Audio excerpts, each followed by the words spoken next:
పరిశుద్ధులైన యేసుక్రీస్తు నామములో మీ అందరికి శుభములు. గడిచిన మంత్ తర్వాత మళ్ళీ ఒకసారి మనం అందరం ఈ విధంగా కలుసుకుంటాకు దేవుడు మనకి ఇచ్చిన తరుణాన్ని బట్టి దేవునికి వందనాలు చెల్లించుకుందాం. అలాగే సమయంలో మన మధ్య పాస్టర్ జాన్ లీ గారు ఉన్నారు వారి ఫ్యామిలీతో.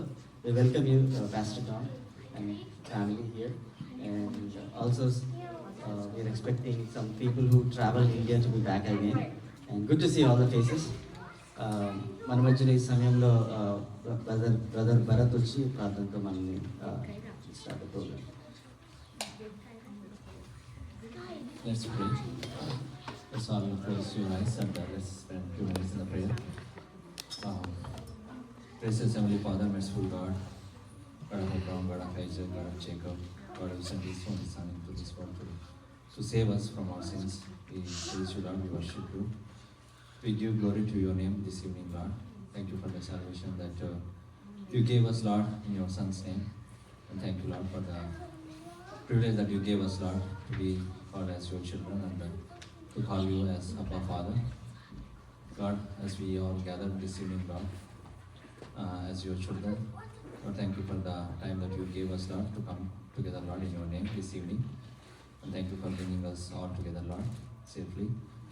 Lord, and thank you, Lord, for being with us, Lord, past 1 year, Lord, and as we are in New Year, thank you for being with us in this New Year, Lord, so far. And Lord, as we going to start our fellowship meeting this evening, we ask you, Lord Jesus, to fill this place with your presence. And also, Lord, I pray those who are still on the way, Lord, bring them safely and so that they will be here on time. Lord, I commit each and every one, Lord, into mighty hands. I commit worship team as they're going to sing songs praising you, Lord. So we ask you, Lord Jesus, fill this place with your presence. And also I pray for the testimony times that we have as people are going to share the testimonies, Lord, and to glorify you, to let everyone know what you have done in their lives, Lord. We commit that time into your hands. And also we have Pastor John Lee in our midst. Thank you, Lord, for bringing him this evening, Lord, into our midst. Lord, bless him, anoint him, Lord, and as he is going to speak to us, Lord, this evening, Lord, let your word come through his mouth, Lord, and speak to us, Lord. I commit each and every one into my hands. Be with us and guide us. In Jesus' name I pray. Amen.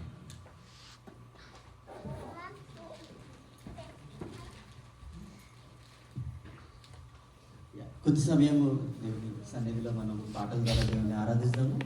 Call upon worship team on the stage. మొదటిగా స్తుతించి పాడేదామని పాట ద్వారా దేవుని ఆరాధిస్తాము. Lyrics active గ్రూప్లో share చేయబడినాయి. Follow అవుతుంది పాట.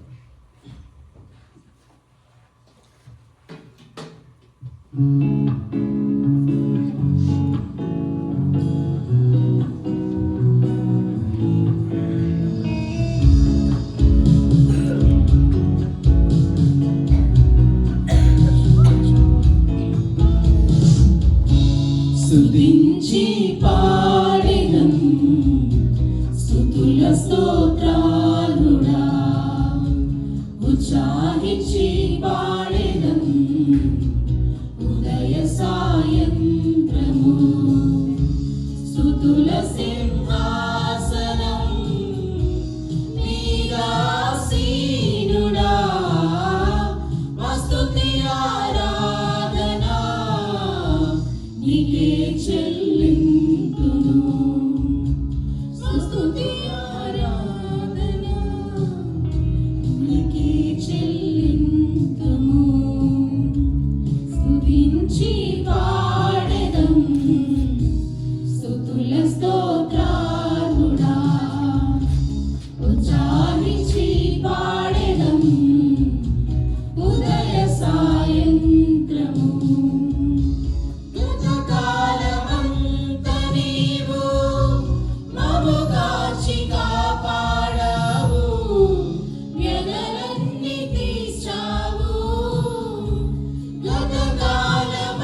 ఉత్సాహించి పాడెదం ఉదయ సాయంత్రము.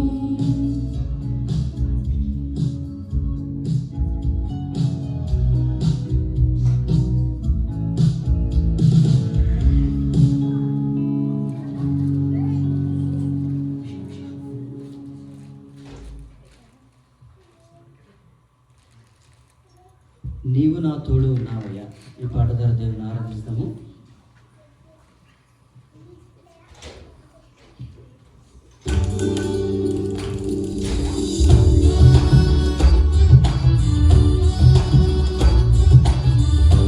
అందరూ చప్పట్లతో దేవుని ఆరాధిస్తాము.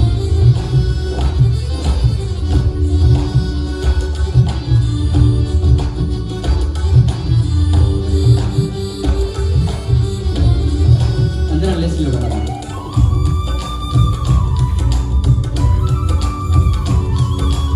దేవుడు మనకు తోడుంటే భయం ఏమీ ఉండదు.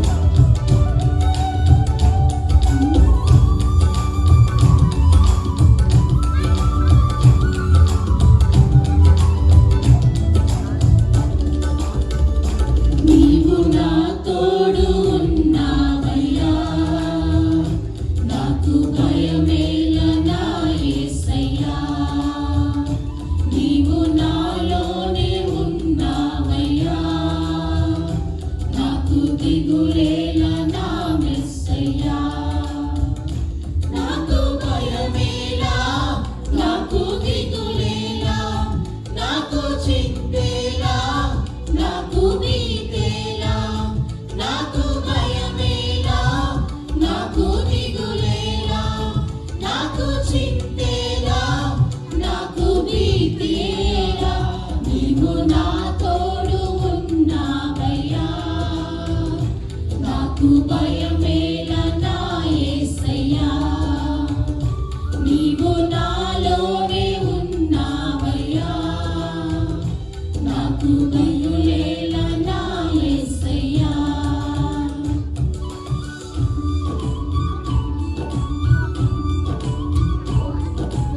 మన కష్టంలో, నష్టంలో, మన వేదనలో, ఆవేదనలో దేవుడు మనల్ని ఎంతగానో ఆదరించిన దేవుడిని ఆరాధిస్తాము.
చింతేలా నాకు భీతి ఏలా నీవు నా తోడు ఉన్నావయ్యా నాకు భయమేలా నా యేసయ్యా నీవు నాలోనే ఉన్నావయ్యా నాకు దిగులేలా నా యేసయ్యా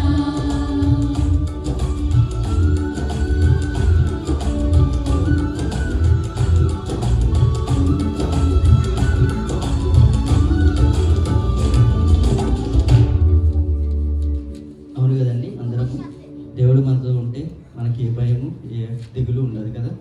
లెట్స్ కంటిన్యూ వర్షిప్. కంటి పాపలా కాచినావయ్యా. గత సంవత్సర కాలం అంతా మనల్ని దేవుడు కాచిన విధానానికి దేవుని కృతజ్ఞతలు చెల్లించుకుంటాం.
కంటి పాపలా కాచినావయ్యా, చంటి పాపను మోసినట్టు మోసినావయ్యా. చీతి నీడలో దాచినావయ్యా తోడుగా మా ముందరే నడిచినావయ్యా పోషించినావయ్యా, బలపరచినావయ్యా. భయము వలదని ధైర్యమునిచ్చినావయ్యా. నడిపించినావయ్యా కాపాడినావయ్యా ఓట మంచులో విజయమునిచ్చినావయ్యా మా తలంపులు కావు నీ తలంపులే, మా జీవితాలలో జరిగించినావయ్యా. మా ఊహలే కాదు నీ ప్రణాళికే, మానక సమయానికి నెరవేర్చినావయ్యా. కంటి పాపలా కాచినావయ్యా, చంటి పాపను మోసినట్టు మోసినావయ్యా. చేతి నీడలో దాచినావయ్యా తోడుగా మా ముందరే నడిచినావయ్యా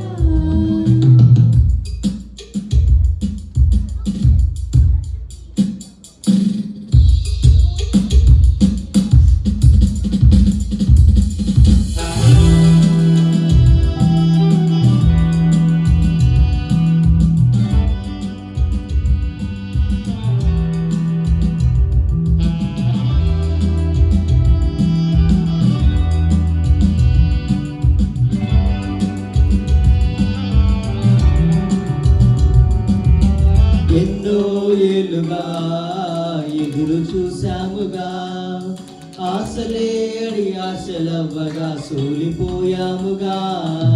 దారే కానక ఆగిపోయాముగా అంధకారమే అలముకోగా అలసిపోయాముగా అనుదినములా నీ మాటలే ఆదరించి నడిపించగా, అనగారిన మా ఆశలన్నీ చిగురింపచేసగా. ప్రతి క్షణమున నీ సన్నిధే ధైర్యపరచి బలపరచగా, చితికిన మా జీవితాలను వెలిగింపచేసగా. కన్నీరు తుడిచినావు, నాట్యముగా మార్చినావు ఎనలేని ప్రేమ మా పైన చూపి కంటి పాపలా కాచినావయ్యా. చంటి పాపను మోసినట్టు మోసినావయ్యా.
మంచి లేని మాకు మా మంచి కాపరై దీవించినావు దేవా నీ ప్రేమ మరువము. హీనులం బలహీనులం నిలువలేక పడిపోయినా లేవనెత్తి బండపై నిలబెట్టినావుగా.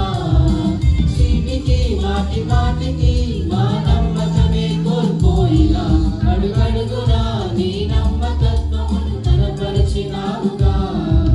పోగొట్టుకున్నదంతా రెట్టింపు చేసినావు నీ గొప్ప ప్రేమ మా పైన చూపి కంటి పాపలా కాచినావయ్యా. చంటి పాపను మోసినట్టు మోసినావయ్యా. చేతి నీడలో దాచినావయ్యా. తోడుగా మా ముందరే నడిచినావయ్యా. పోషించినావయ్యా బలపరచినావయ్యా. భయము వలదని ధైర్యమునిచ్చినావయ్యా. నడిపించినావయ్యా కాపాడినావయ్యా. ఊట మంచులో విజయమునిచ్చినావయ్యా. మా తలంపులు కావు నీ తలంపులే మా జీవితాలలో జరిగించినావయ్యా. మా ఊహలే కాదు నీ ప్రణాళికే మానక సమయానికి నెరవేర్చినావయ్యా. కంటి పాపలా కాచినావయ్యా. చంటి పాపను మోసినట్టు మోసినావయ్యా. చేతి నీడలో దాచినావయ్యా. తోడుగా ముందరే నడిచినావయ్యా.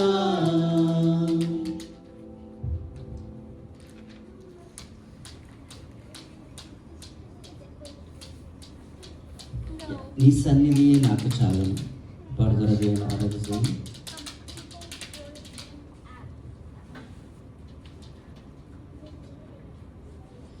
అనేక సార్లు మనం అనేక విషయాల్లో దేవుని ప్రార్థించగా మనకు అనేక సంఘటనలు జరుగుతుంటాయి కదా. మన కావలసిన వస్తువులు కానీ కావలసిన రిజల్ట్స్ కానీ మనం దేవుని ప్రార్థిస్తూ వస్తుంటాయి. కానీ దాని తర్వాత మనము ఎందుకు కొంచెం డిస్కనెక్ట్ అవుతుంటాం, రైట్? సో మనము బైబిల్లో చూసినప్పుడు దేవుని సన్నిధి మనం వెంబడి ఉండడం అనేది చాలా ఇంపార్టెంట్. ఇజ్రాయెలైట్స్ కూడా వారు ఎప్పుడైతే రెడ్ సీని పార్ట్ చేసిన తర్వాత గాడ్ సన్నిధి ద్వారా వాళ్ళు they will travel through the wilderness. So అలాంటి సన్నిధిని మనం దేవుని కోరుకుందాము. సో ఎలాంటి సమస్యలు ఇబ్బందులు వచ్చినప్పటికీ కూడా మన దేవుని సన్నిధి మనతో ఉంటే మనకి ఎప్పటికీ విజయం జరుగుతుంది. సో ఈ పాట ద్వారా దేవుని సన్నిధి గురించి మనం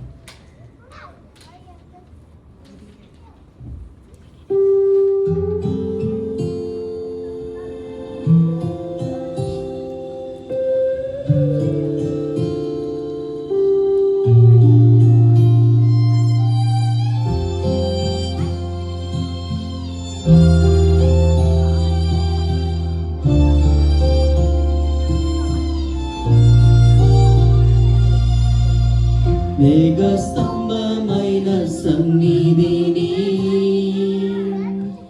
రూపు మార్చగల సన్నిధిని, మేఘస్తంభమైన సన్నిధిని రూపు మార్చగల సన్నిధిని,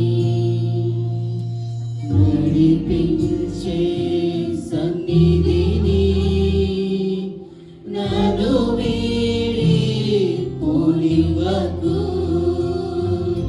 నడిపించే సన్నిధిని నన్ను వీడి పోనివ్వకు. బలవంతుడు బలహీనుడను నీ సన్నిధి వచ్చుట చే లేకపోయినా నిండుగా ఉండేదన నీ సన్నిధిలో లేదు. నీ సన్నిధియే నాకు చాలయ్యా,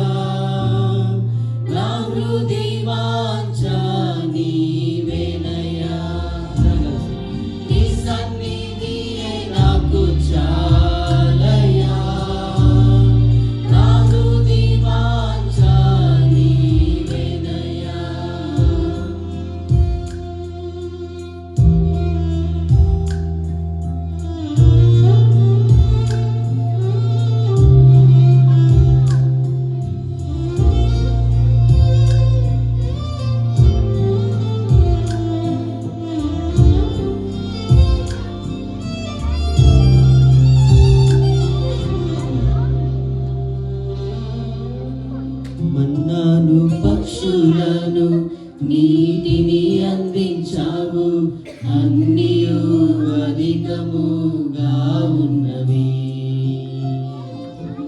నాను పక్షులను నీటిని అందించావు, అన్నియు అధికముగా ఉన్నవి. అన్నీ ఉండి నీవు లేకపోతే పయనం ఆగిపోవును. అన్నీ ఉండి నీవు లేకపోతే పయనం ఆగిపోవును.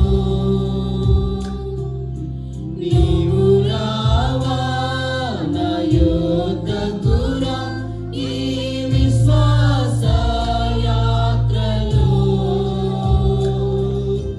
నువ్వు నడువు నా ముందు నడువు ఈ విశ్వాస యాత్రలో. నీ సన్నిధియే నాకు చాలయా, నా హృదయ వాంఛ నీవేనయ్యా. ఎంతమంది చెప్పగలరు? నీ సన్నిధియే నాకు చాలయా, నా హృదయ వాంఛ నీవేనయ్యా.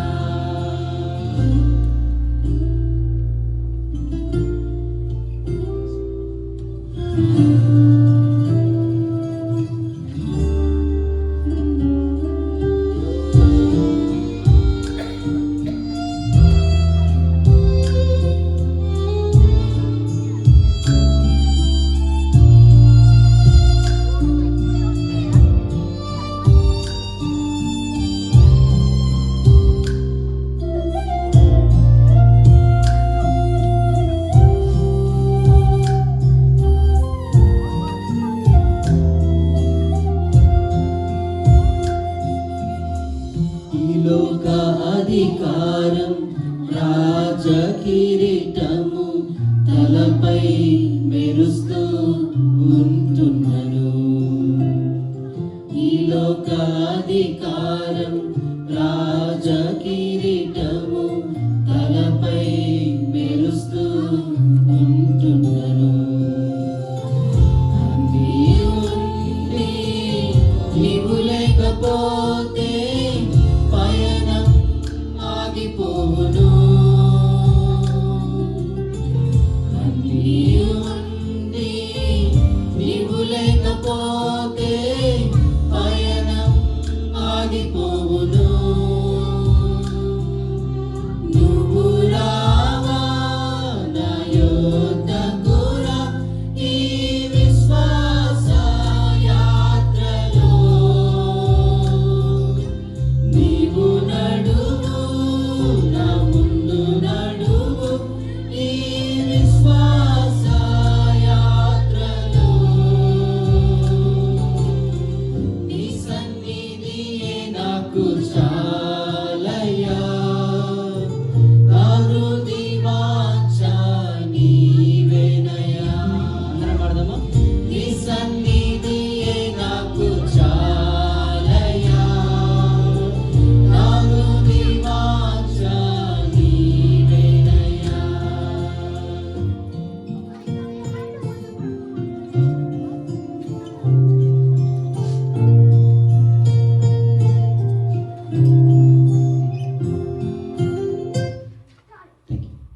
Thank you worship. ఈ సమయంలో మీ call upon kids on to the stage for memory verse. పిల్లలందరూ డాన్స్ మీదకి రావాల్సింది వర్షం.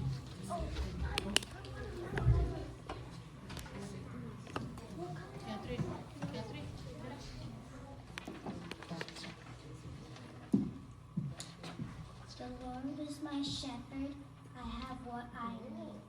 Psalms 23, verse 1. But those who hope in the Lord will renew their strength. They will soar on wings like eagles. They will run and not grow weary. They will walk and not be faint. Isaiah 40:31.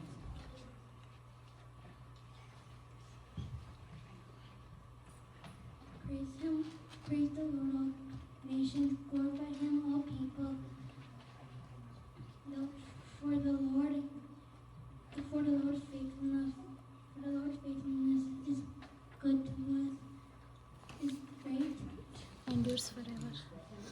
The Lord's faithfulness endures forever. Hallelujah. Psalms 117.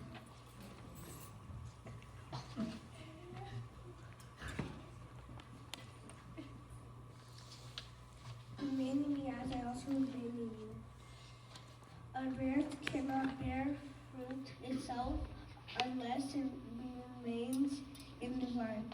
Neither can you bear fruit yourself unless you remain in him.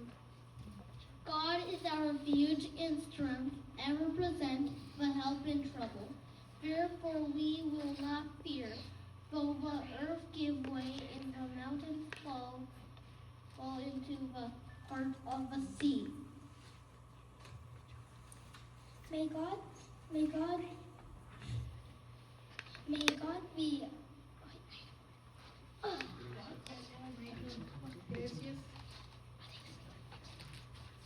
For I know the plans I have for you, declares the Lord. Plans to prosper you and not to harm you. Plans to give you a hope and future. Jeremiah 29:11. Romans 8:28. For we know in all things God works for the good of those who work for his purpose. Blessed are those whose ways are blameless, who walk according to the law of the Lord. Blessed are those who keep his statutes and seek him with all their hearts. They do not walk but following his way. You have laid down your prescripts that are to be fully obeyed. Oh, that's why waiting for steadfast is obeying your decrees. They are not put to shame, but I consider all your commands. I will praise you with an upright heart, and I will learn your righteous laws. I will obey your decrees. Do not forsake me. Psalms 119:8. May God be gracious to us and bless us and make his face shine on us. Psalms 67.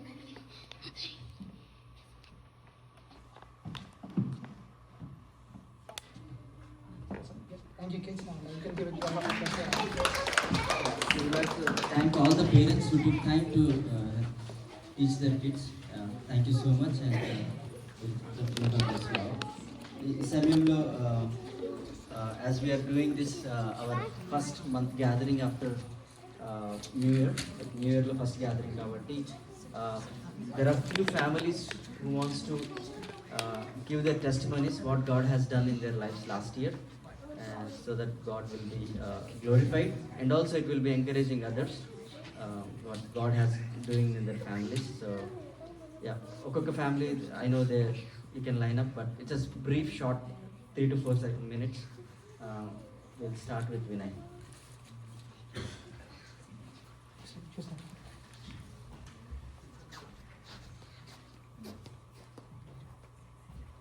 Praise Lord, everyone. So ఇది Jan and first New Year కాబట్టి as Babu mentioned, like God blessed us, all of us in 2025 కదా. మనకి ఎన్నో కష్టాలు వచ్చి ఉంటాయి, ఎన్నో joyful moments ఉంటాయి, but the whole reason is only God, right? So we want to take chance to show the gratitude like what God has shown in our lives, and we want to encourage others, families as well. And we are mentioning families because it's a family thing that we all celebrate everything, or any sorrow thing, and we all go through each other, right? And it would be good for kids as well to learn from us. So that's the reason we are mentioning family, but it's by your wish. And we want to start. Last year 2025 God has been so gracious to us. It's not like a perfect fruitful cake walking garden. We had been hurdles as well.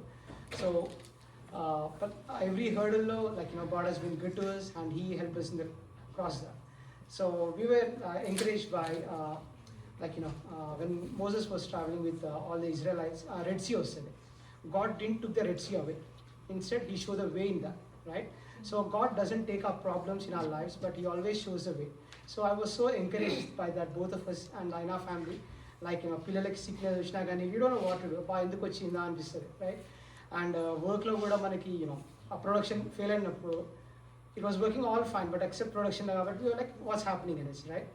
And so many things God has been gracious, like every step లో కూడా he was with us and he never left us. So we are so thankful to God for being with us in all 2025, and we are praying that God got more for us in the coming year as well. God is faithful last year in our lives. Yeah, as Vinay said, like so many hurdles, so many ups and downs. Ups కన్నా downs చాలా ఎక్కువ ఉన్నాయి in last year, but still we are standing only because of God. Thank you for all your prayers for our family and our kids. Hope for the best for this year. Thank you.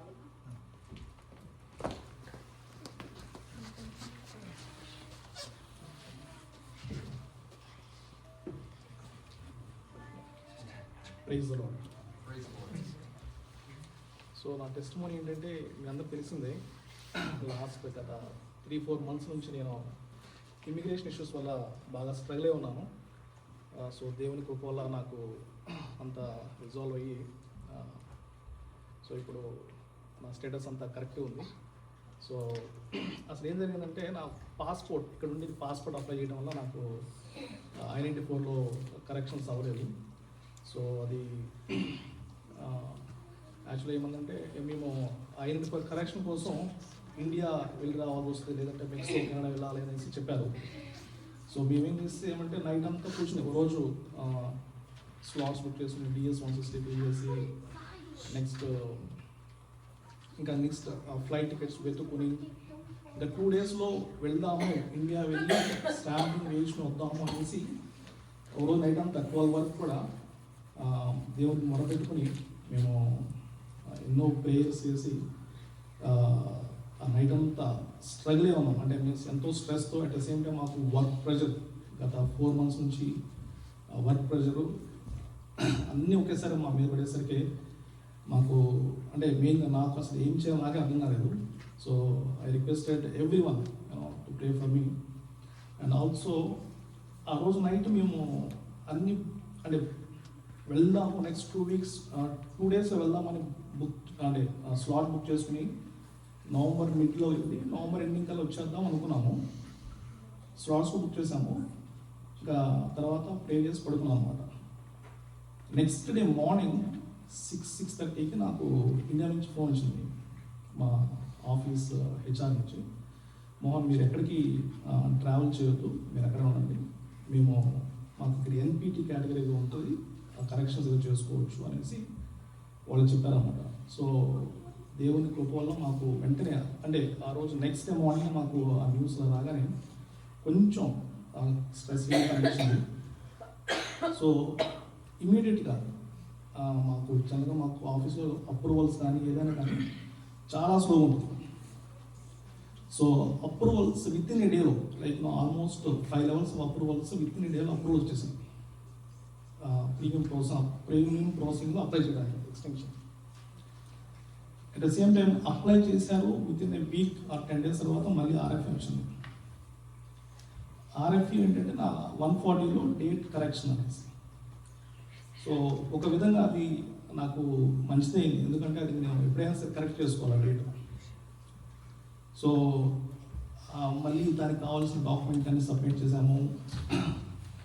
So ఫైనల్గా మాకు before the Christmas మాకు very good news వచ్చింది. Is like extend 3 years extension వచ్చింది అనేసి. So we are so happy. And ఇదంతా కేవలం దేవుని కృప వల్ల మాకు ఈ ఎక్స్టెన్షన్ జరగడం కానీ ఈ కరెక్షన్ జరగడం కానీ ఎంతో జరిగింది. అట్ ద సేమ్ టైం మా కోసం ప్రే చేసిన మీ అందరి గురించి మేము అంటే పేరు పేరున కృతజ్ఞతలు చెల్లించుకుంటున్నాము. సో దేవుని పరిశుద్ధ నామానికి మహిమ కలుగుగాక. Thank you.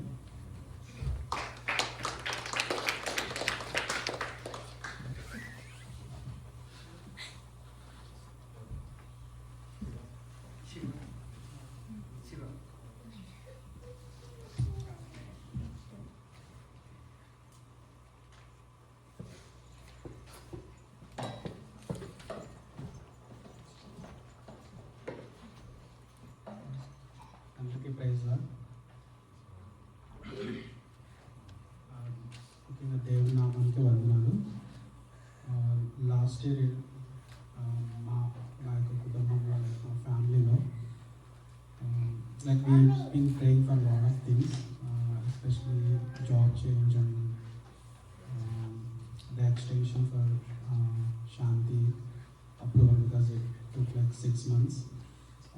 కృప వల్ల we applied for EAD for her first time. So after like we keep praying for her EAD and extension, and we thought of I thought of sending her to India instead of waiting 6 months because of we all know that immigration tensions.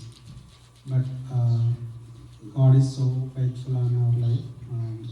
The extension is up to within time. And I thank for God keeping us safe in this country and giving good health. Especially I want to thank one special thing, giving provision to live here. Okay? That's a major thing I want to say thank you, regardless of whether he could give big things, but at least he is giving, provision to live everyday life. So I want to thank for that. Mostly I trust December is a good time for miracle in my life, but I think God is, planning big things for me this year. I believe that. So I would like to thank for this fellowship for each and everyone who supported us in any situation, or praying for us, or at least remembering us, saying hi also. That's a good thing for me. దేవుని నామానికి స్తోత్రం. దేవుడి నూతన సంవత్సరంలో అడుగుపెట్టే అవకాశం మా కుటుంబానికి ఇచ్చినందుకు దేవుడికి కృతజ్ఞతాస్తుతులు చెల్లించుకుంటున్నాను.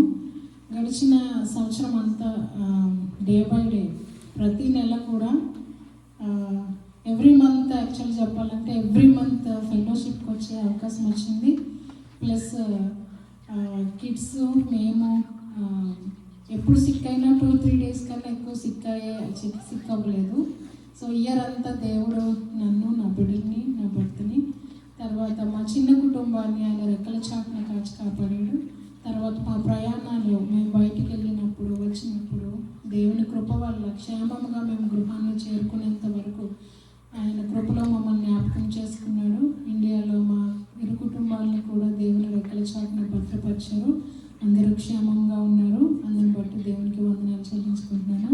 ఈ నూతన సంవత్సరంలో ఇంకా దేవుని ప్రణాళిక మా జీవితంలో నెరవేరాలని మా కుటుంబం కోసం ప్రార్థన చేయండి. దేవుడు చేసిన బలాన్ని బట్టి దేవునికి వందనాలు చెల్లించుకుంటున్నాను. ఆమేన్.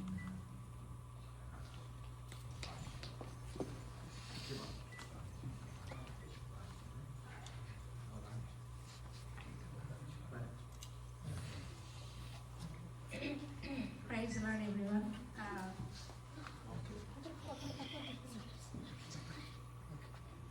We are so thankful for God's provision, and we are healthy, we are living, we are in 2026.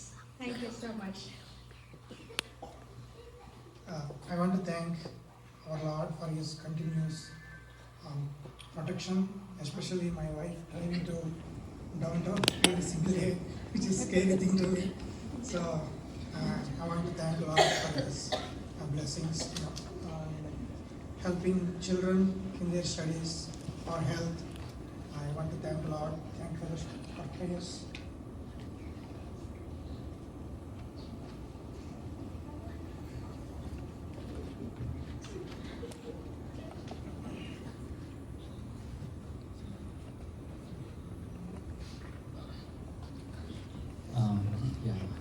God has been faithful last year to like in our family. Especially I am thankful to God last year for allowing my parents to come and visit us. So when we asked them to come, so they were like very hesitant that they would be able to not to travel. Like such a long travel, sitting in the plane for such a long hours, and also we were worried about their health because as they are getting old, so like after coming here, what if something happens? So all these worries were there, but by God by His grace allowed them to come safely, and also during their stay here, they didn't have any health issues. God kept them safe with good health. Actually, my father was walking on the kinda padded actually, so he had a big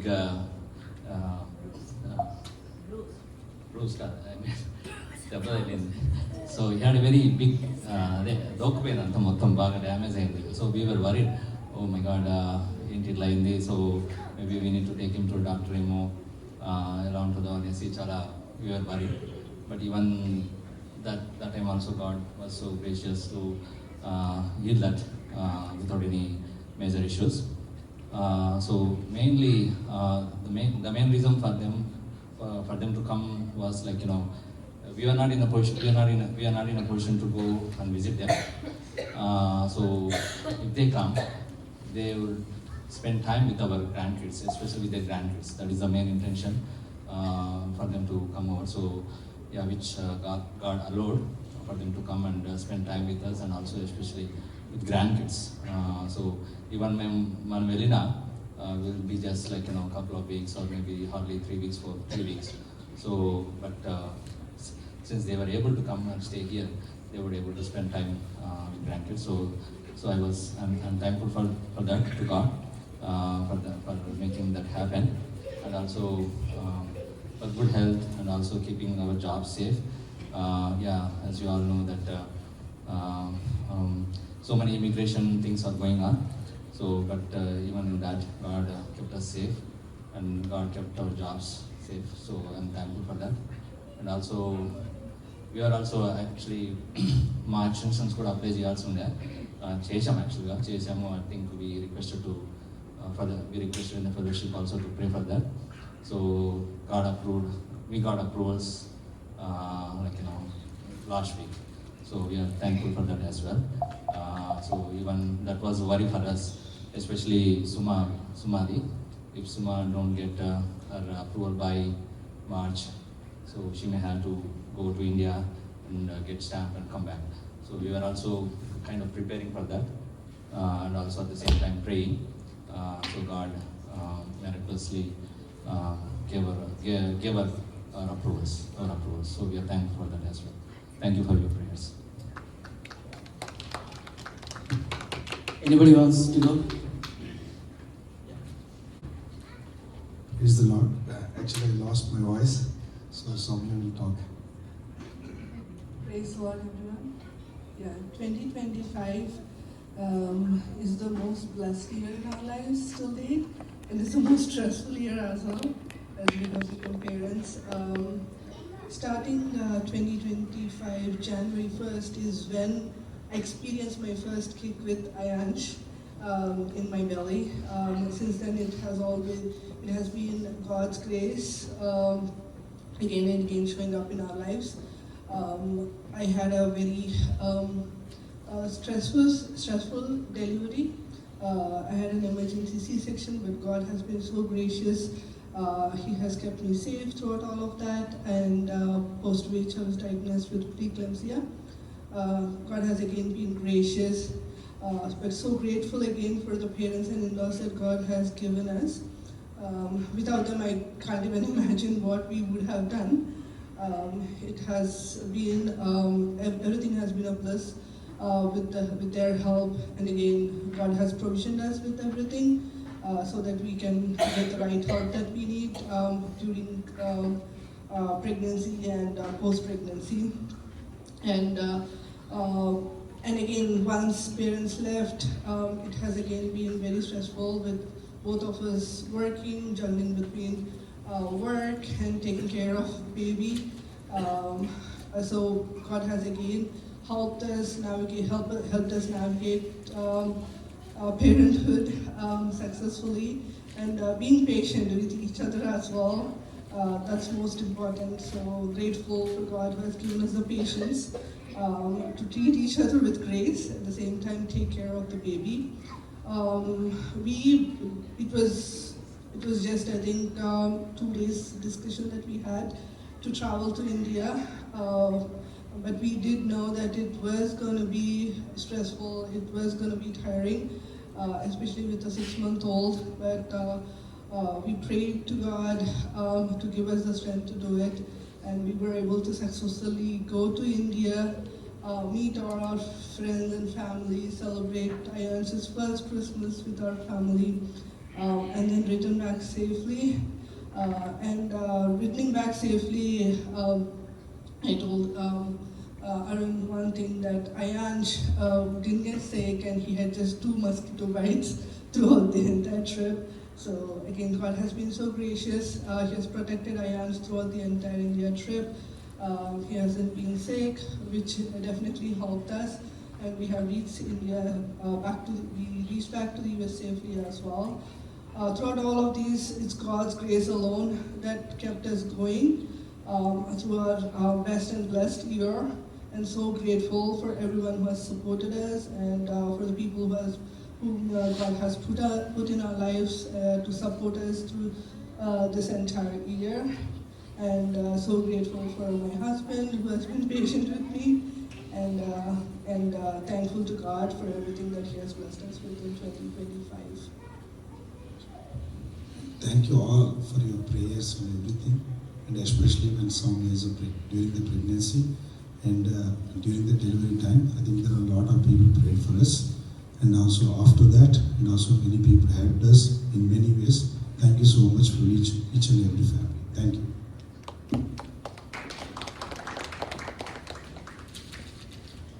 Thank you.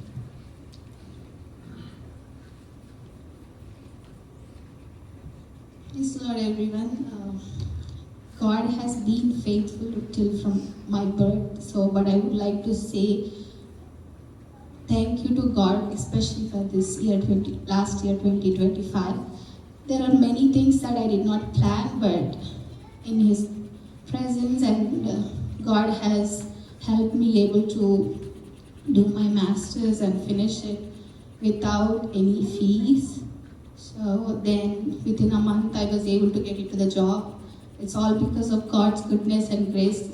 I don't deserve any of this, but I would like to completely dedicate my life to God. And also I would like to request you all to pray for our family. I know these are all the worldly things which we expect, but my prayer will be, and also I'm asking your help to pray especially for our family to grow in the Lord more and give our yes to the Lord and be obedient whatever He calls us to be. Thank you. 2025 started with we bought a house here in Springhill, as most of you know. Brings a lot of burden on financially. It started the year like that, and God was gracious. She finished masters and she got job immediately, which we didn't expect. We were praying for a while, and she has a lot of conditions. She doesn't want to alter the resume. She doesn't want to put anything fake. She doesn't want to. She doesn't want to study. I mean, she doesn't want to depend on her. It's all God's provision, because she will not do any certifications. She don't have time to study anything apart from what's said in the college, right? So it's all depending on the God. So our own prayer is, okay, if God can do it, she will get it. Otherwise, no. This is not going to happen, because I myself will reject her resume if I'm in that position. So but God was very gracious. So yeah, we are thankful to God, and also it did help, and a lot of adjustment with the kids. And apart from all this, like spiritual journey, I would like to say it was little tough for me on 2025, because been to a lot of spiritual, personally and also serving the Lord. There are a lot of things, a lot of times thought about it, a lot of times referred the book, Bible, a lot of times to understand, oh, is this right? Is this wrong? Is this right? So it's like my mind was like totally like trying to fight with the Lord, saying, is it okay to continue? Is it okay to not continue? Is it okay to be okay? Right? So it's a lot of journey. It was a tough journey, I would say, but God was faithful and He traveled along with me. And one thing was, God always telling me, like, there is no chaos, there is always unity, there is always understanding each other, there is always grow and take along with each other. So that is the motto we are carrying, and hopefully whatever the situation may come this year, we will be saying, Lord, we want to serve in some capacity, whatever it is. So our family, so continue to pray for us, and especially kids. They are adjusting to the new schedule with both parents are going to work, So far they are keeping up well. So I hope God will continue to bless us. Thank you so much. At this time, I would request Brother Raj to come forward and pray for people who celebrated their birthdays and anniversary this month. ప్రార్థన చేసుకున్నాం. మహాపరిశుద్ధుడ సర్వోన్నతుడ జీవాధిపతి నీ ప్రేమను బట్టి వందనాలయ్యా. ఈ చిన్న మందగా కూడి ఆయన నేను ఘనపరచడానికి మయంపరచడానికి ఈ చిన్న సమయాన్ని బట్టి వందనాడుతండి. చేరువచ్చిన ప్రతి కుటుంబాన్ని ఆయన జ్ఞాపకం చేసుకున్నామని ఆయన నీకు భయంకరంగా వాళ్ళని వాడుకోమని ప్రార్థిస్తున్నాం తండ్రి. అదేవిధంగా తండ్రి ఈ మంత్లో బర్త్డే సెలబ్రేట్ చేసుకున్న బిడ్డలందరినీ జ్ఞాపకం చేసుకున్నాం ప్రార్థిస్తున్నాను. ముఖ్యంగా అవినాష్, జానతాన్, శాంతి, స్టెఫీ ఆయన వీళ్ళందరినీ జ్ఞాపకం చేసుకున్నామని ఆయన వాళ్ళ జీవితాల్లో ఆయన మరొక సంవత్సరాన్ని ఇచ్చినందుకు వందనాలు తండ్రి. వాళ్ళకి మంచి ఆరోగ్యమును, జ్ఞానమును, తెలివిని దయచేయమని ఆయన వారి జీవితం అంతట్లో నీవే కాపుదల భద్రత దయచేయమని ప్రార్థిస్తున్నాను తండ్రి. అదేవిధంగా ఈ ఫెలోషిప్ గురించి ప్రార్థిస్తున్నాను తండ్రి.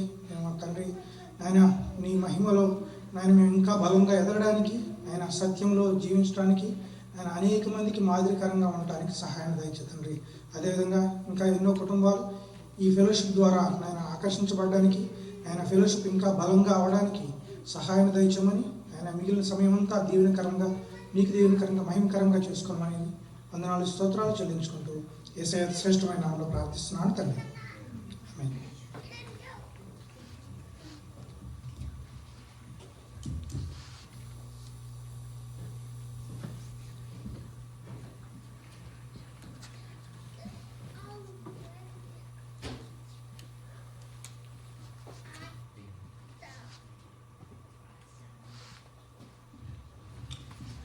Thank you, everyone. Before we go to the word, we do have some announcements. And sorry, the screen is not working, so I need to memorize all of them just now. So, like next month fellowship will be on February 3rd week, 21st, and we might be having John Anna as a speaker. So it's not confirmed yet, but we might be coming. So be prepared and mark your calendars for February 21st. And other thing is, last late year we started the cottage prayer meeting. Last year I think Shiva volunteered me, and it was so encouraged. All of us getting together and praying for the specific family and praising God for all the things He has done in the family. So it was really good. So there are some families who came forward to have a cottage prayer meeting in their families as well. So we are opening, I do have a QR code to scan, but I can send you that in the group. So every month, a year lo in cottage prayer meeting వాళ్ళు ఇంట్లో జరపాలనుకుంటే you can fill that out. So I'll send that link on the WhatsApp group. So please fill out on which month your family want to host it, and even if it is a special event or any specific date, we are fine with that as well. So please let us know. I can send you that on the group. And other thing is we started the men's Bible study back again in 2026. So we are on the volume 4 for the authentic manhood, and it is really helpful for me personally. Last 3 years we've been learning how we can deal with our family, kids gani, or with our spouse, how we are living in a different culture, how we can help our kids to raise to in different schools and all.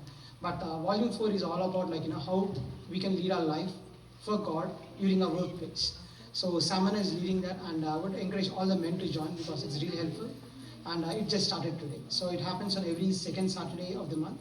So yeah, please let us know if you are interested. And I think that's it. We do have the announcement. And one other thing I just want to encourage, I do have a slide for this, but sorry about that. In a day, 2025, we are all coming to fellowship and going, and each one is growing up in their own way. Faith lo gani, పిల్లలకి help చేయడం కానీ అన్నారు. So 2026లో I would like to encourage everyone if you are at position 5, I want to encourage to get into the step 6. మనం ఉన్న ప్లేస్లో కాకుండా I would encourage go to the next level. Okay, everyone. For example మీకు ఒక I think it's a joke ఏంటంటే in January చూస్తే gym registrations are higher through the year. Jan తర్వాత Feb నుంచి I think it goes down slowly. June వరకు ఎవరు ఉండరు అసలు. So I think most of them are like that. Even me, చాలాసార్లు I started I want to finish the whole Bible this year అని చేశాను, but March for maximum and it's done. Well, college is like, but recently with all the responsibilities, everything, we might be getting busy in our own lives, right? So I would encourage, like, even if at all you think the whole Bible is a big thing, I would encourage to at least finish the New Testament thoroughly. And I think I think kids kuda, I think it would be an encouragement and an inspiration as well.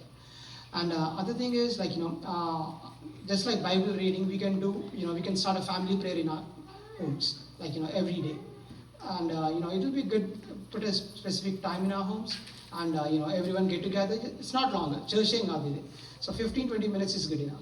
Pray for the family, for the kids, then a start church, or we can do a Bible study. Like, we do have our churches on every Sunday we go to churches, right? So you can start going to the Bible study and do something.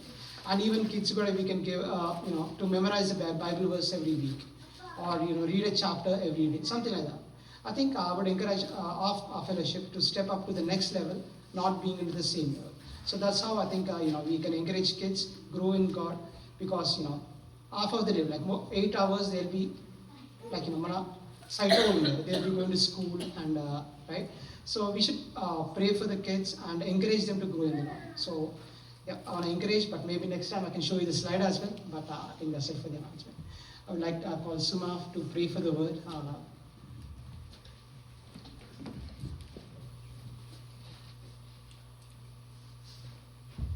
Praise Lord, everyone. Before I pray for the word, Pastor requested me to read Habakkuk 3:17-19. First I'm reading Telugu and then I will read in English. అంజూరపు చెట్లు పూయకుండినను, ద్రాక్ష చెట్లు ఫలింపకపోయినను, ఒలివ చెట్లు కాపుగా లేక ఉండినను, చేనిలోని పైరు పంటకు రాకపోయినను, గొర్రెలు దొడిలో లేకపోయినను, సాలలో పశువులు లేకపోయినను, నేను యెహోవా యందు ఆనందించెదను, నా రక్షణకర్త అయిన నా దేవుని యందు నేను సంతోషించేదను. ప్రభువకు యెహోవాయే నాకు బలము, ఆయన నా కాళ్ళను లేడి కాళ్ళ వలె చేయును, ఉన్నత స్థలముల మీద ఆయన నన్ను నడువ చేయను. Let's read in English. Though the fig tree does not bud, and there are no grapes on the vines, though the olive crop fades, and the fields produce no food, though there are no sheep in the pen, and no cattle in the stalls, yet I will rejoice in the Lord. I will be joyful in God my Savior. The sovereign Lord is my strength. He makes my feet like the feet of a deer. He enables me to tread on the path. Let's pray. Dear God, we come to your thy feet this evening, Lord. Thanks for the wonderful time you gave us. Thanks for helping us to worship you, Lord. I pray that at this time I pray for the Pastor John Lee, Lord. Thanks for bringing us in our midst, Lord. I pray for his family. Bless his family and bless him and his ministry and his job, Lord. As Lord, as he's going to deliver us a message to us, bless him, anoint him with your precious blood, and talk to us through his word, Lord. Give us a word for this month, Lord. Talk to us through his word and bless us and bless this fellowship, Lord. I pray for all the people who are gathered here. Talk to each and every individual. What are their needs? You know them, Lord. You talk to them and fulfill their hearts. Help us to see you in him, Lord, and help us to get the word and glorify your name, Lord. I pray all this in the precious and holy name of Lord Jesus Christ. Amen.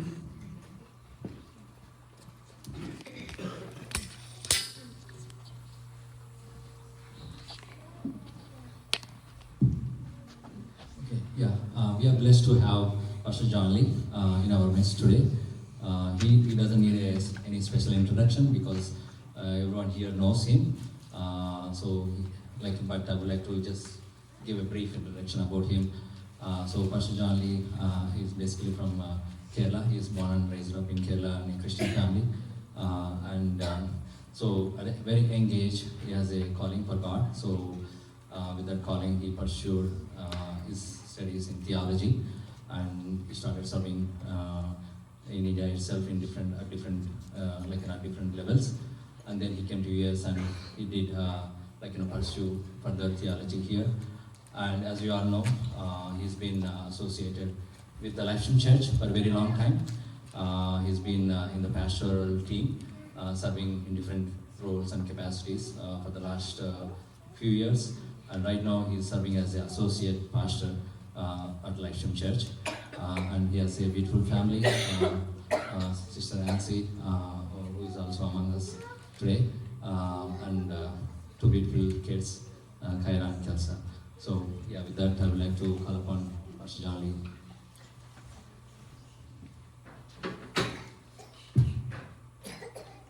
Getting old. Yes.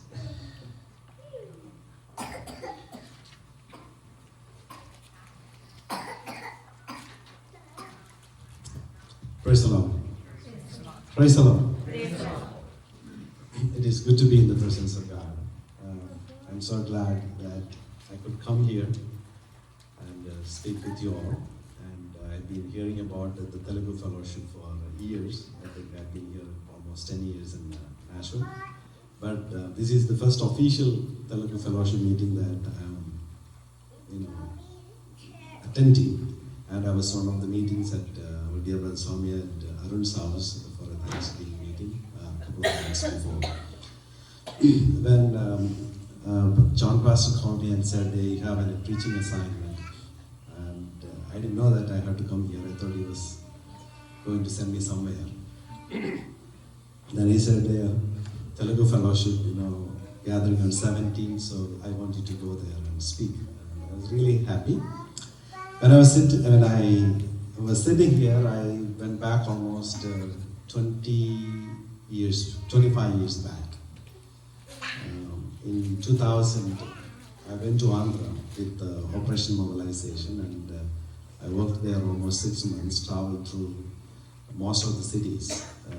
Not most of the cities, Hyderabad, Secunderabad, Vijayawada, Nusri, Guntur, Machilipattanam. All these places I traveled through and did open air meetings. We had a vehicle team, so which app do you want to open? So just travel through. Then every village we go, just open we had a DCM Toyota, just open the back, stand there. I was the main speaker there. People they translated for me. With those times, with whatever the knowledge, and I was 20 probably that time, 20, 21 years old that time. An exciting time I had there. I lived in churches, their basements. Then I was hearing the songs, my memories went back. When I first attended the Telugu church there were a lot of songs, one after another, one after another. In Kerala, Malayali churches usually 2 songs or 3 songs, then it goes to the rest thing. Then initially I did not understand that. I did not understand the language also. So that was the experience. Anyway, when I come back here and hear the beautiful songs, my memories went back. It was good. And good to be here with you all today. And I thank Pastor John Spurgeon Pastor for giving me this opportunity, and all the National Christian Fellowship leaders for inviting me to be here to speak the word. So Pastor said this is a new year beginning, so probably most of us may be thinking that New Year starting as a fellowship, we'll be hearing message that will motivate us, that will give us a lot of hope and things like that. But when I was thinking about, I think the Lord lays this scripture portion that Soma read already. Probably you all are familiar with those Bible portions, right? You all are familiar with that. You may know that in your own language, most probably. Even sometimes you may not know that in English, but you may know that in your own language, in your own. So then I was asking Lord, probably we are expecting a message that saying that I will bless you, I will prosper you, that I will make you the head, not the tail. I will crush your enemies, all those things probably. But I think today the Lord wants us to say from that passage, Habakkuk chapter 3, verse 17 through 19. So, as you know, I usually, whenever I speak, I'm a little spirit-filled. I just go a little faster and raise my voice and all, but I'll try to be very quiet and very, I speak like that. So, Habakkuk is a prophet. You all know that. I don't have to explain a lot of things. So the Old Testament, prophetical book has been divided into two, as major prophets and minor prophets. So Habakkuk comes under the minor prophets. So the prophetical books have been divided not because of the message, but because of the chapters and things like that. Prophets like Isaiah, Jeremiah, then Daniel and Ezekiel are considered as the major prophets because their books are so long. But the rest of the books are considered as minor prophets because their chapters are very short. But their ministry, there was no difference. They ministered to the people of their time. So Habakkuk, this passage, the book of Habakkuk is very important in Christian life.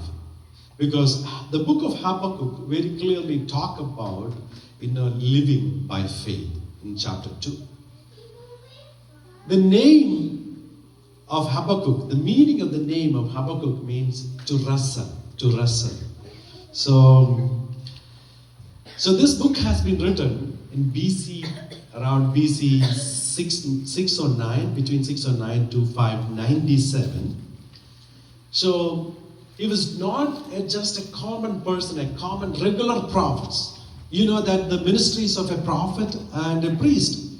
Priests always speak on behalf of people to God, and a prophet always speak on behalf of God to people.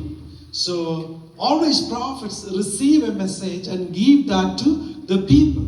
They'll say, this is how I want you to lead a life. This is what God wants to speak to you. This is how God expecting you to live. That is the message always in Old Testament we see that they are giving, or what is going to happen if you don't obey God. That is what. But very specifically, when we look at the book of Habakkuk, we see a dialogue between God and the prophet. He was not just receiving a message from God and handing it over to the people. Rather, he was, asking question to God. He was engaging in a dialogue with the God. He was talking. If you read Habakkuk chapter 1, we will see that Habakkuk was so much frustrated about the situations that he sees around him. So he was engaging in a dialogue with the God. Habakkuk was talking to God and asking God, what's going on? God, why are you so silent? If you go to chapter 1, you will see that in chapter 1, verse 2 onwards. 2 onwards you will see, oh Lord, how long shall I cry for help? And you will not hear, or cry to you violence, and you will not save. Why do you make me see iniquity?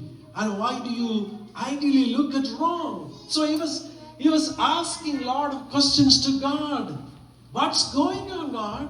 Are you so silent? Are you not doing anything? How can you be a just God and holy God, not respond to the situations that we see around? So that was his thing. And his main complaint was God is silent. Then God begins to answer in verse 5. Because the people of God, that is southern kingdom, the Judah, they have walked away from God.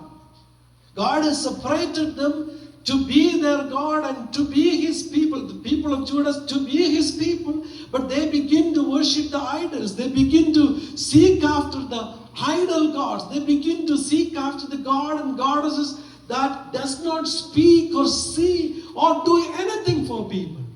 They have abandoned him who brought them out of the land of Egypt. So they forgot the past and they are going on their own way. Then God is saying that I will bring up a nation. I'll bring up a nation. So during that time, Assyria was the world power. You know when we talk about world power and all now America acts as the world power, right? Though a lot of people don't agree, but still, that is what it is. America acts as the world power. Those times it was Assyria was the world power. They controlled the world. They attacked other people. And then God said, see, I'm going to bring another nation. That was not Assyria. That was Babylon. See, I'm going to bring up another nation, Chaldeans, Babylonians. You will never see such a nation in the history of the world. And talking about them, I will bring such a cruel people to punish my own people, to teach them a lesson. So God was talking to him, about bringing a nation will punish his own people. Is that possible? Can God do that one sometimes? If we are not doing the right thing, God will use anybody to discipline us, to make our life right before God, because God loves us. Sometimes when we are facing issues in our life, we think, God, where are you? We sometimes don't realize that God is disciplining us. God is trying to teach us something. Because we think that God is compassionate, God is merciful. Yeah, of course God is compassionate and merciful. But He also a God who disciplines us. So He brought this nation out. So He was engaging in that dialogue with Habakkuk. And he said that I'm going to bring a nation. Then he sees all these chaos, all this chaos. He sees all this injustice. He sees, another nation is coming and invading their own nation. And he sees all these problems. And he was praying a lot of prayers, but there are no answers. He did not get any answers, though. Then he said towards the end, as he is concluding his book, though he did not get any answers, though he did not see a lot of things change. That is the passage that we read, that he said in verse 3:17 onwards. He said that though the fig tree should not blossom, nor fruit be on the vines, the produce of the olive oil and the fields yield no food, the flock be cut off from the fold, and there be no herd in the stalls. Yet I will rejoice in the Lord.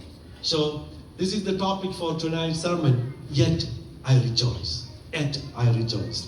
So he says the fig tree points us that it's the daily food, because that was the Jewish mainly food thing, the fig tree, fig fruit.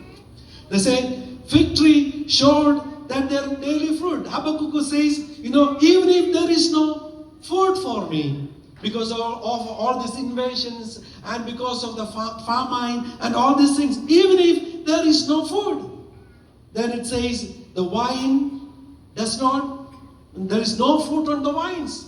What is wine shows that no joy, no celebration. Usually wine shows joy and celebration, because that is the world sees. And in the Jewish culture also, it was like that. Using wine, for the celebration, we see in John chapter 2 in the wedding of Cana. The wine was the main thing. So, saying, even if there is no food, that is fig tree. Even if there is no wine, that means prophet says, even if there is no joy, even if there is no celebrations, then he says, there will not be any, the produce of the olive oil fail. Olive oil shows for the people as, it's a medicine. And it is for light. Because they used olive oil for light. So he was saying, even if there is no medical, needs are met, even if there are no lights that I can see for the future, then he says about the field, the bread and survival. The fields always, for your food. Even if there is no bread, no food, then it's talking about the flock. There will not be flock on the pit. There will not be flock there. That speaks about your clothing and your religious worship, the corporate worship, the sacrifice. Then it's talk about the herd. That talks about the wealth of the people, the security. Those time people were, those who had lot of flocks, they were considered as the richest people. So basically, the prophet was telling to himself and to the nations that even if there is no daily food for me, even if there is no opportunity for to celebrate or to celebrate, or even if I don't have any medicine or anything, any light to see further, even if there is no bread for survival, even if there is no clothing, and if there is no corporate worship, even if there is no wealth for me, I will rejoice in the Lord. That simply says, these things that I see outside, they are not giving me joy. Those are temporary things, but my joy comes from the Lord. Amen. Most of the time, the world is, happy with the temporary things. They are happy with the temporary things. Thank you, God, for the wonderful job that you have given me. But when we are challenging, when we are facing a challenge in our life, in our job place, are we really able to thank, or are we, complaining? In today's context, sometimes, we are, most of us, all of us are immigrants in this country. When a job situation comes, what is our response? When there are no savings, when you are living paycheck to paycheck with one income, what is our response? When you are struggling to pay your home mortgage, when some people are behind their home payment mortgage, when some people are behind their car payment, when some people are behind their children's education payment, what is our response? When we are hitting an unexpected medical bill, what is our response? Can we rejoice in the Lord? When there are no backup plans, how we are responding to that situation?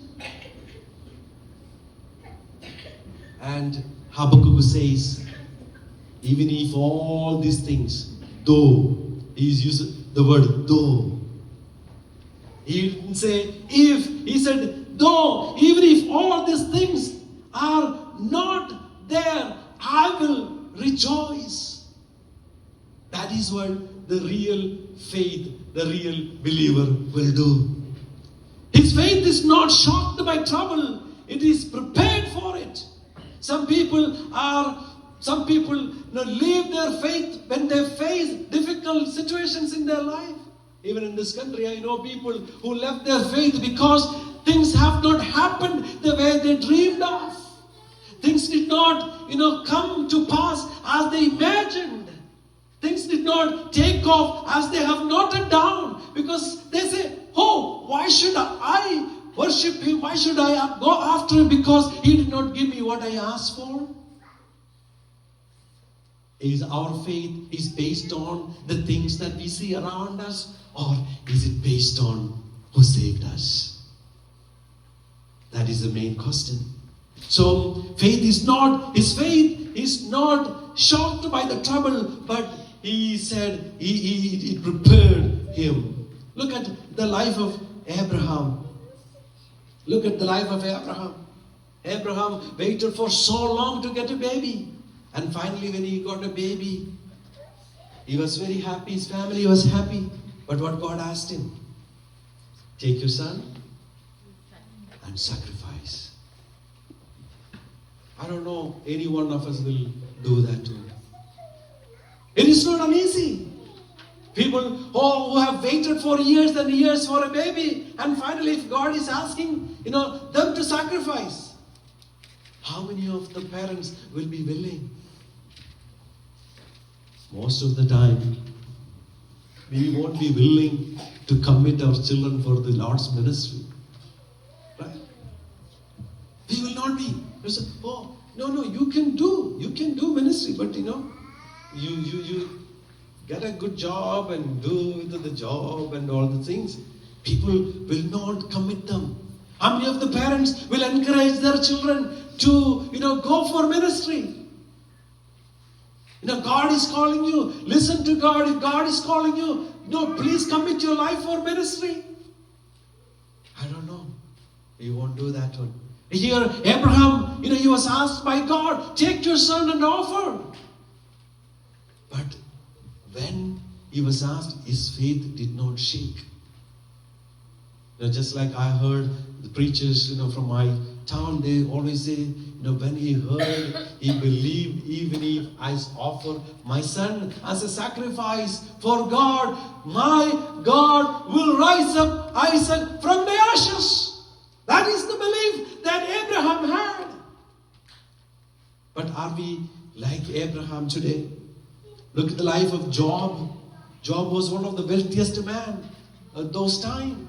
Probably, as you all know, I don't know if you probably know, or otherwise, Job is the oldest book in the Bible, the oldest person who ever lived in the Bible. He was the richest man of that time.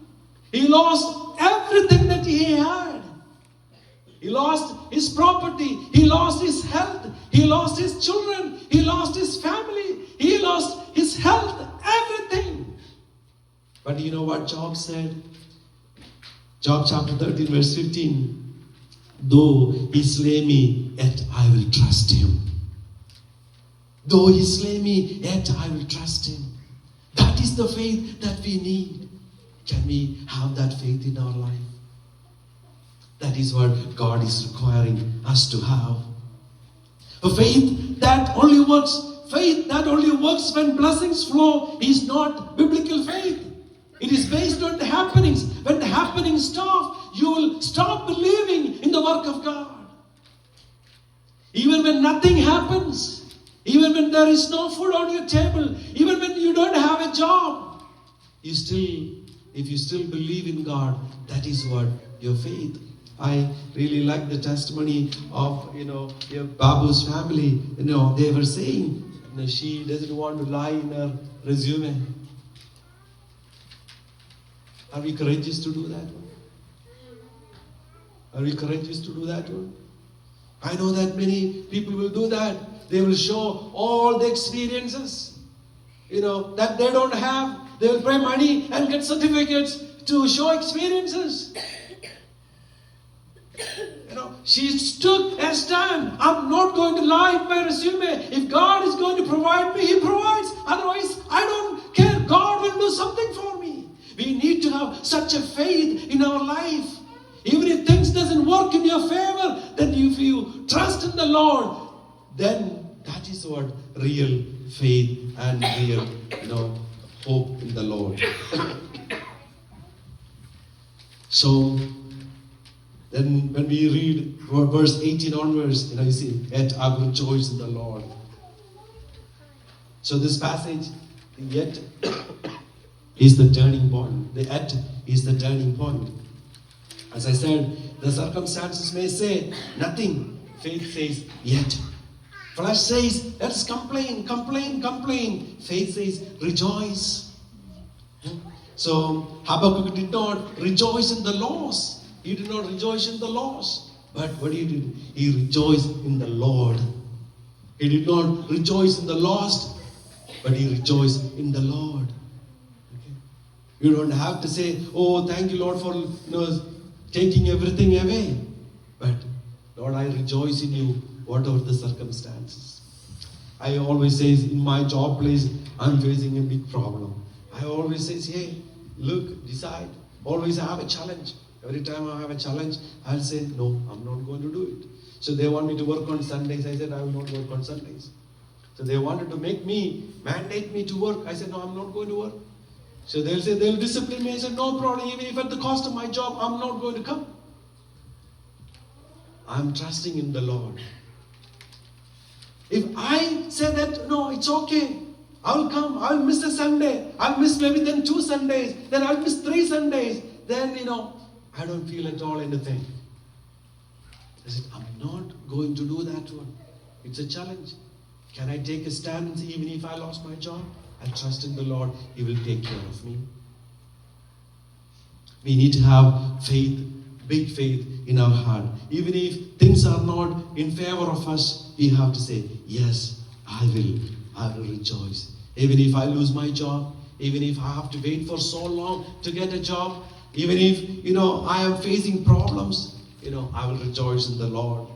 So rejoicing in the Lord or being joyful in the Lord is not just a feeling. It is not just a feeling.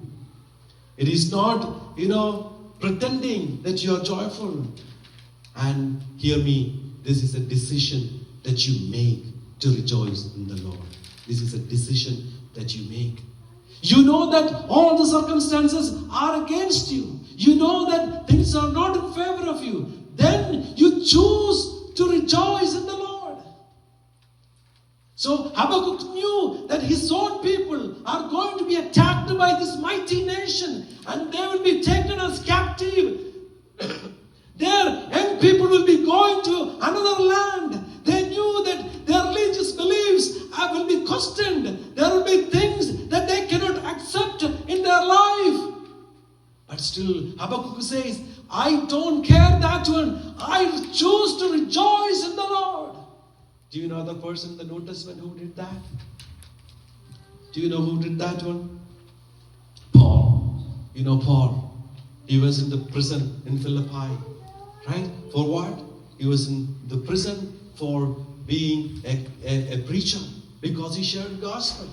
And the Jewish people complained against him.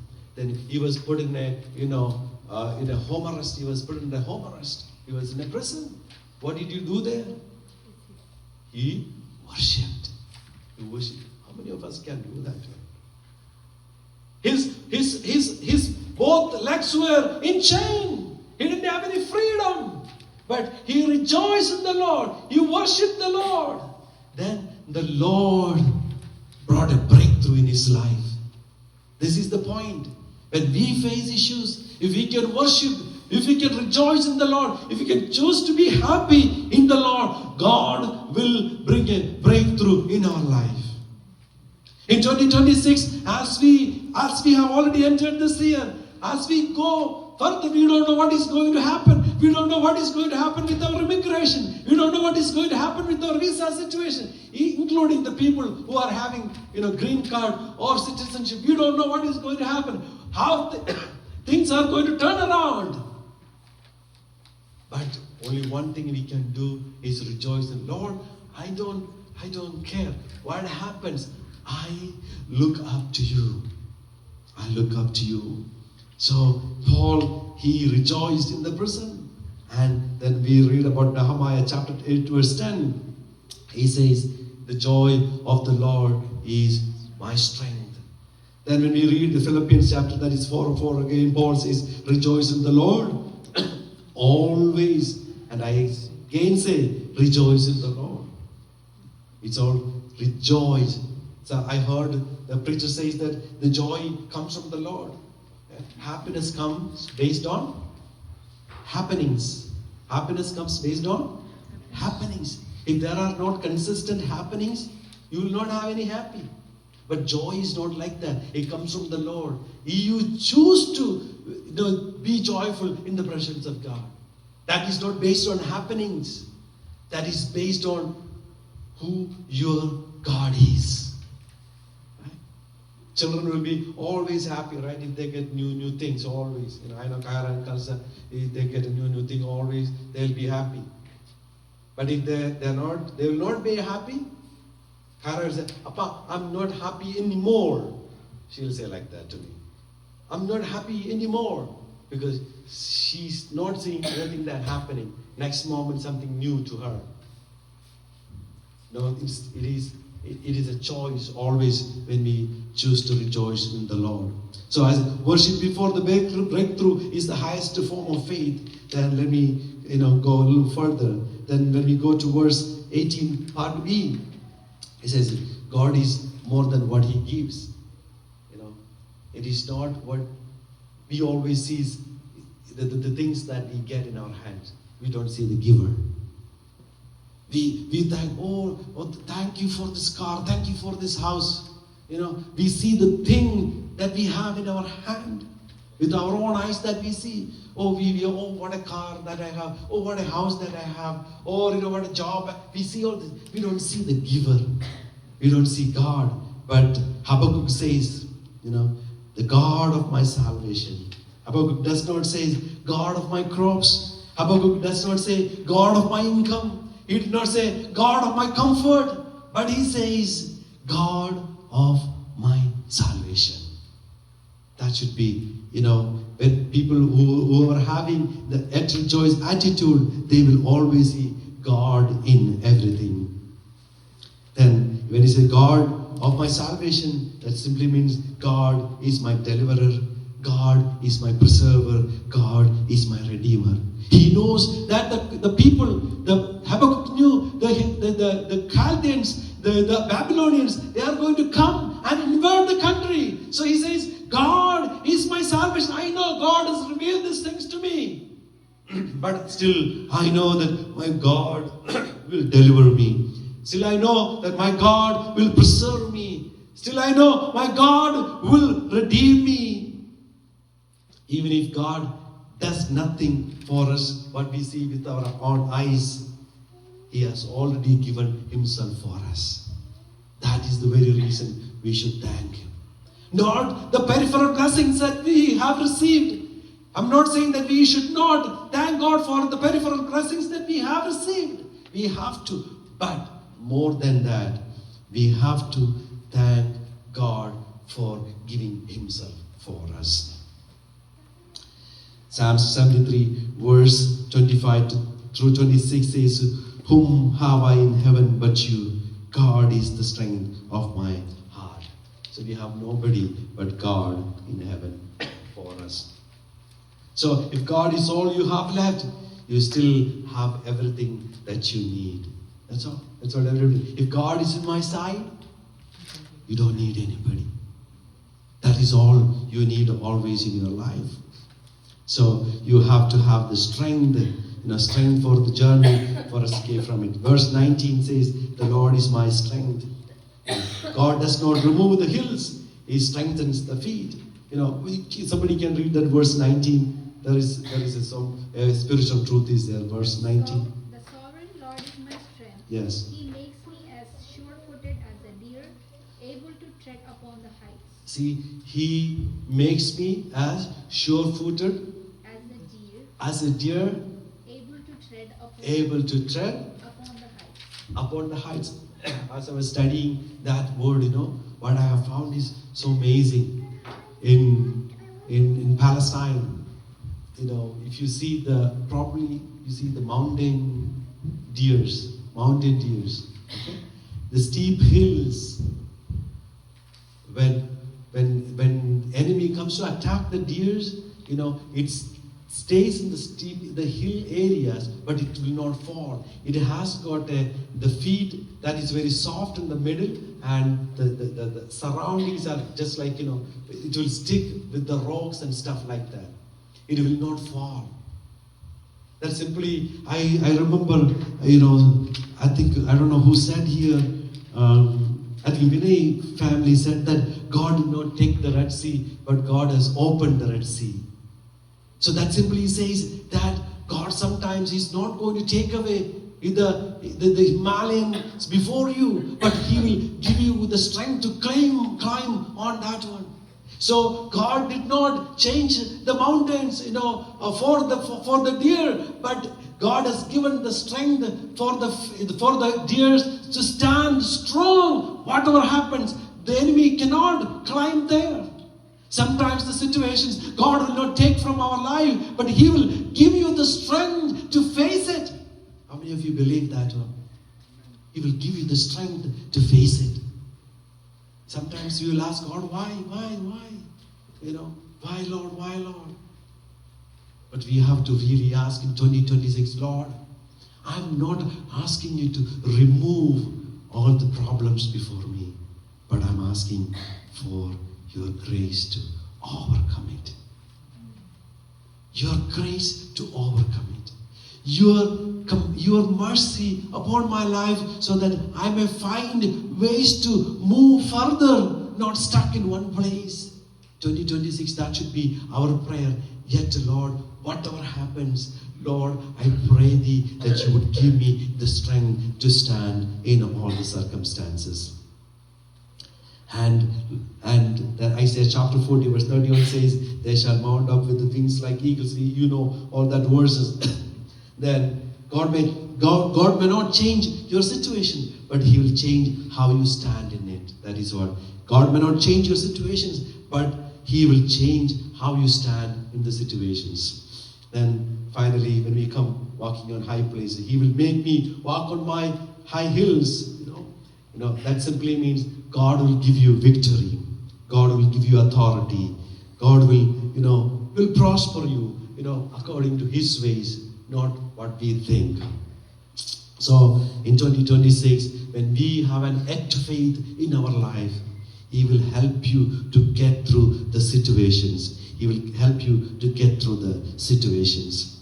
Psalms 18 verse 33 says, He makes my feet like the feet of a deer. We already talked about that. He makes my feet like a feet of a deer, to stand in the high places and to run if needed to a safe place. So how do you survive? How are you going to survive in 2026? Are you going to have a great faith like Habakkuk, even if you are going to see things? I'm telling you, 2026, probably you will see things that you have never seen before. Even some of the people are saying that even the world order is going to change. Even in India, in our own motherland, things are rapidly changing. Can you believe a place like Kerala has almost 35% of Christians? The attack, the persecution begin to start there. Can you believe the biblical verses that has been written on the walls? People are asking them to remove it. Can you believe that they were not even able to celebrate Christmas carols in Kerala? Can you believe that things are rapidly changing? But how are we going to respond to those situations? We don't know what would happen after a few years in this country, where we say that we have religious freedom. How are we going to respond? Are we going to blame God? Are we going to blame God? Or are we going to say that, oh, what is this, oh Lord? Why are you silent? Why are you not doing anything? Or are we asking God, Lord, I don't care what happens around me. I trust in you. I believe in you. As I conclude, Habakkuk begins his book with a question, confusion, then God's vision and all. Then by the end, he was very confident what he is going to do. In 2026, as we have begun already, if you have any confusions in your life, if you have any issues in your life, you need to have the confidence in the Lord, because He is the one who redeemed you. You are His child. He will never let you down. 2026, I'm not saying this is going to be an year, it's the great blessing. I'm not going to say a year that you will be prosper so much. If that is what God's will, that will happen. If something else is happening, we should be prepared to rejoice in the Lord and saying, still, I trust in you, Lord. So, Habakkuk started with confusion and ended with confidence. He did not get answers for many of his prayers, but he got assurance in the Lord. Today, as I'm concluding, what is our situation? Are we rejoicing in the Lord only when things are right, or even when things go wrong? Can we say, like Habakkuk said, yet when the fig tree does not blossom, God is still enough for me? Can we say, though everything fails around me, but I will rejoice in the Lord? Can we say that when everything falls around me, but I will rejoice in the Lord? Can we close our eyes as we are concluding?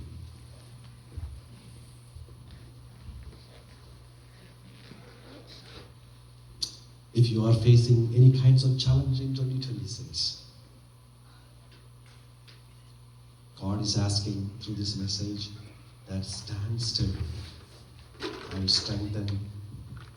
strengthen your foot. Be truthful. Be truthful before the presence of God. You don't have to, you don't have to lie. You don't have to act. If you have questions, you can ask God your questions. If you are frustrated, you can express that before God. If you are angry, you can express before God. You can tell who you are before God, because there is nothing hidden in your presence, in His presence. So, as I conclude, let me do a small prayer as I'm concluding the word. Lord, teach us a faith that stands when circumstances fail. A joy that survives loss, and a trust that says yet even in the valley. Lord, be our strength, be our salvation. In 2026, Lord, we look at your face. You bless us, Lord, with this word and strengthen us. In Jesus' name, amen. So as we have begun the year 2026, Pastor also asked me to do the communion. Communion, we all know that it is a very important part of a worship service. In the first century church, whenever they gathered, they had communion. Whenever they gathered, they had communion. But in modern day churches, for convenience, most of the churches don't have communion whenever they gather for convenience. But some churches are having communion every time. When Pastor asked me to conduct the communion, I thought it's a good practice. Whenever the people of God get together, they are celebrating the Lord. So I would read a scripture portion that is very famous from 1 Corinthians chapter 11, verse 23 onwards. For I received from the Lord what I also delivered to you, that the Lord Jesus on the night when he was betrayed took bread. And when he had given thanks, he broke it and said, "This is my body which is for you. Do this in remembrance of me." In the same way also he took the cup after supper, saying, "This cup is the new covenant in my blood. Do this as often as you drink it in remembrance of me. For as often as you eat this bread and drink the cup, you proclaim the Lord's death until he comes." So this communion tells us one thing very clearly. For as often as you eat this bread and drink this cup, you proclaim the Lord's death until he comes. Every time when we are participating in the Lord's table, we are proclaiming the death of Jesus Christ, saying, "Christ has died for me." We are remembering that. Then we will continue to do this one until he comes. Whoever therefore eats the bread and drink the cup of the Lord in an unworthy manner will be guilty concerning the body and the blood of the Lord. And also Apostle Paul is warning when we are participating in the Lord's table. Let a person examine himself. Then let a person examine himself. Then and so eat of the bread and drink of the cup. So Paul is asking us to examine ourselves. Not examine, your wife sitting beside you, or your husband sitting beside you, or your brother sits beside you, or sitting here. Oh, how this brother is taking communion. It's none of your business. You examine yourself. You see if there is anything lacking in your life, in your relationship with Jesus Christ. If you see something is in your life, ask forgiveness from the Lord as you are going to be taking part of the Lord's table. And says, "For anyone who eats and drinks without discerning the body, eats and drinks judgment on himself. This is why many of you are weak and ill, and some have died. But if we judge ourselves, truly we will not be judged, but we are judged by the Lord. But if we are judged by the Lord, we are disciplined so that we may not be condemned along with the world." So say, you judge yourself. And if we are judged by the Lord for any reason, that is simply because he's disciplining us. He doesn't want us to, perish along with the world. So let's all stand in the presence of God.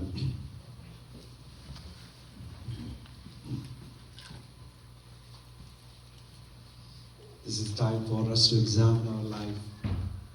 And if there is anything that hinders your relationship with Jesus Christ, if anything that tells in your heart that, oh, I have something with my brother, or I have something in my own life, this is the time to ask one more time forgiveness. Christ's blood is enough to cleanse all your sins and iniquities. He will cleanse you. He will forgive you. No matter how many times that you have fallen in your life, how many times you are mistaken in your life, if Christ has advised his disciples to forgive his brother 770 times, that simply means immeasurable times, how much more Heavenly Father will forgive you. So this is a time that you can ask forgiveness if there is anything that hinders your relationship with Jesus Christ. Father, Lord, we come before your presence with this bread and wine in our hands. Father, Lord, thank you for your Son, Jesus Christ, who died for us on the cross. Thank you, Lord, for sending him for our salvation. Thank you, Lord, for his death on the cross. Thank you, Lord, for giving his body for our salvation, O Lord. Thank you, Lord, for shedding his blood for our cleansing, O Father. Father, Lord, as we stand before you with this bread and wine, Lord, we commit our life. Lord, I admit there are things that I have thought that is against you. There are talks, there are things that I may have said. Lord, I pray that you will cleanse me. I pray for the congregation of Father. If there are anything that is against your will in our life, I ask you to forgive us and wash us with your precious blood. We thank you for this bread and wine once again. Lord, we are receiving it from you as we are going to participate. Lord, you bless us. Thank you once again. In Jesus' name, amen. The Lord Jesus, on the night when he was betrayed, took bread, and when he had given thanks, he broke it and said, "This is my body, which is for you. Do this in remembrance of me." Let us all eat together.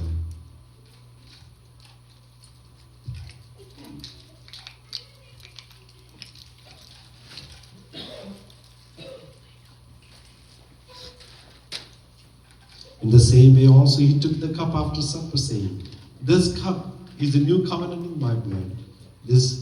Do this as often as you drink it in remembrance of me." Let us be part of this.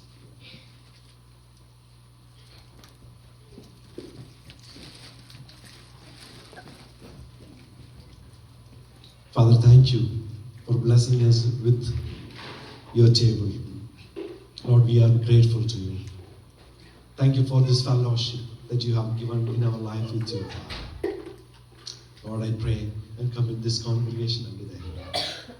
Lord, let this be a blessing in our life. Let this be a day that we would ever remember in our life, no matter what happens in our life.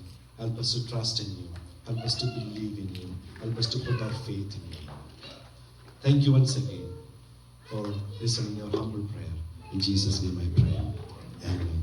Amen. Please take your seat. I once again want to thank you for giving me this opportunity to come and share God's word with you and do the communion for you. It is a privilege in my life. I will always cherish, and I'll always remember you and pray for you. And may God bless you. I don't know any other announcements you have.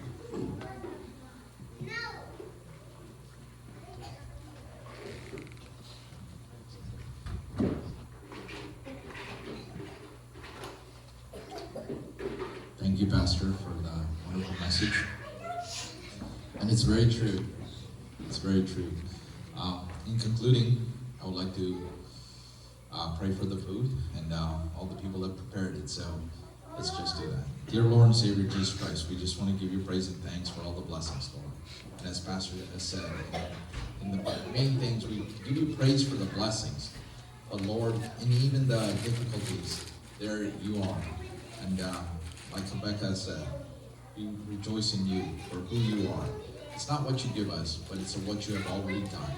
And that is reuniting us with you, Lord. And we just want to give you praise for that, so we have eternity with you. Lord, I also want to pray for the food, Lord, that has been graciously and lovingly prepared by by the people, Lord. I pray the blessings upon the food. I pray the blessings that it may be nourishing to us. I also pray blessings upon the preparers who prepared the food, Lord, for their love and for their dedication to you. All of these things I ask in the mighty and precious name of the Lord and Savior, Jesus Christ. Amen. Present benediction of the grace of Lord Jesus Christ and love of the Father and constant communion of the Holy Spirit be with us now and forevermore. Amen. God bless you all. And అందరికి చాలా వందనాలు.